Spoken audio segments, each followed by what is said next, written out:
बहुत समय पहले की बात है। गौतम बुद्ध अपने शिष्यों के साथ एक वन में ठहरे हुए थे। चारों ओर शांति थी, लेकिन उसी शांति के बीच एक युवक बेचैन मन लेकर बुद्ध के पास पहुंचा। उसके चेहरे पर तनाव था। वो बैठते ही बोला, मुझे अपने मन से बहुत परेशानी है। कभी गुस्सा आता है, कभी डर, कभी बेकार की चिंता। मैं तय करता हूं कि आज शांत रहूंगा, लेकिन छोटी सी बात भी मुझे विचलित कर देती है। मन को कैसे नियंत्रित करूं? बुद्ध ने उसे ध्यान से देखा और शांत स्वर में कहा, पहले कुछ क्षण बिना बोले बैठो, सिर्फ अपनी सांसों को महसूस करो। युवक ने अनिच्छा से आंखें बंद की। कुछ पल बाद भी उसका मन भटक रहा था। वो फिर बोला, देखिए, मेरा मन एक पल भी नहीं रुकता। बुद्ध ने पास रखी एक छोटी सी दीपक ज्योति की ओर इशारा किया और कहा, इस दीपक को देखो। यदि हवा तेज हो तो इसकी लौ डगमगाती है, लेकिन जब हवा शांत हो जाती है तो लौ स्थिर हो जाती है। लौ को स्थिर करने के लिए हमें लौ से लड़ना नहीं पड़ता, हमें हवा को शांत करना होता है। युवक ध्यान से सुन रहा था। बुद्ध ने आगे कहा, तुम्हारा मन उस लौ की तरह है।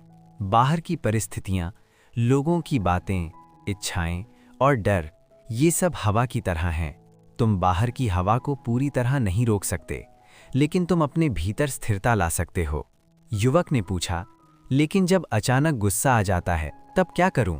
बुद्ध ने पास पड़ी एक वीणा, संगीत वाद्य उठवाई और बोले, यदि वीणा का तार बहुत ढीला हो तो मधुर संगीत नहीं निकलता। यदि बहुत कस दिया जाए तो वो टूट जाता है। सही संगीत तभी निकलता है जब तार संतुलन में हो। फिर बुद्ध बोले, मन को बहुत दबाओगे तो वो टूटेगा, और उसे बिल्कुल छोड़ दोगे तो वो बिखर जाएगा। नियंत्रण का अर्थ दबाना नहीं, संतुलन बनाना है। युवक ने धीरे धीरे समझना शुरू किया। बुद्ध ने कहा, मन को नियंत्रित करने के लिए 3 अभ्यास करो। पहला, सजगता। जब भी कोई भावना उठे तुरंत उसमें बह मत जाओ, बस पहचानो, ये गुस्सा है, ये डर है, ये चिंता है। पहचानते ही तो मुझसे अलग हो जाते हो। दूसरा, विराम। कोई भी प्रतिक्रिया देने से पहले कुछ क्षण रुक जाओ, एक गहरी सांस लो।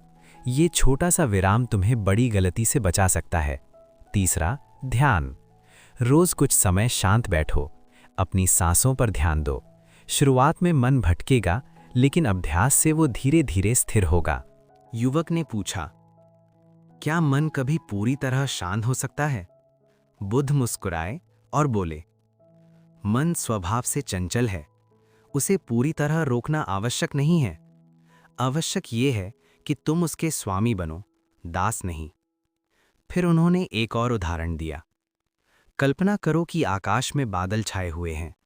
कभी काले बादल आते हैं, कभी सफेद। कभी बारिश होती है, कभी बिजली चमकती है। लेकिन क्या आकाश बदलता है?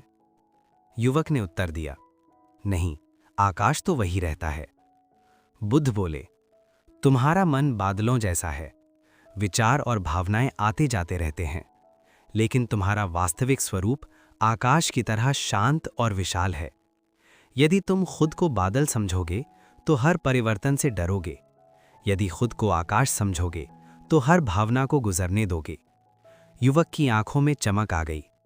बुद्ध ने कहा, मन को जीतने का अर्थ उसे हराना नहीं है, उसे समझना है। जब तुम अपने विचारों को बिना निर्णय किए देखना सीख जाओगे, तब मन स्वयं शांत होने लगेगा। उन्होंने आगे कहा, जो व्यक्ति स्वयं पर विजय पा लेता है वही सच्चा विजेता है। बाहरी संसार को जीतना आसान है, लेकिन अपने मन को समझना ही सबसे बड़ी साधना है। युवक ने गहरी सांस ली। इस बार उसका चेहरा पहले जैसा तनावपूर्ण नहीं था। वो बोला, अब मुझे समझ आया कि मन को नियंत्रित करने के लिए संघर्ष नहीं, अभ्यास और संतुलन चाहिए। उस दिन के बाद उसने रोज ध्यान करना शुरू किया। जब भी गुस्सा आता, वो तुरंत प्रतिक्रिया नहीं देता। पहले रुकता, सांस लेता और भावना को पहचानता। धीरे धीरे उसका स्वभाव बदलने लगा। लोगों ने महसूस किया कि वो पहले से अधिक शांत, स्थिर और धैर्यवान हो गया है।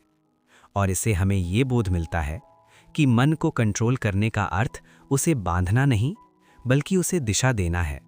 उसे दबाना नहीं, बल्कि उसे समझना है। असली ताकत बाहरी शक्ति में नहीं, अपने मन पर संतुलन में है। अगर ये वीडियो पसंद आई हो तो लाइक करें और चैनल को सब्सक्राइब करें।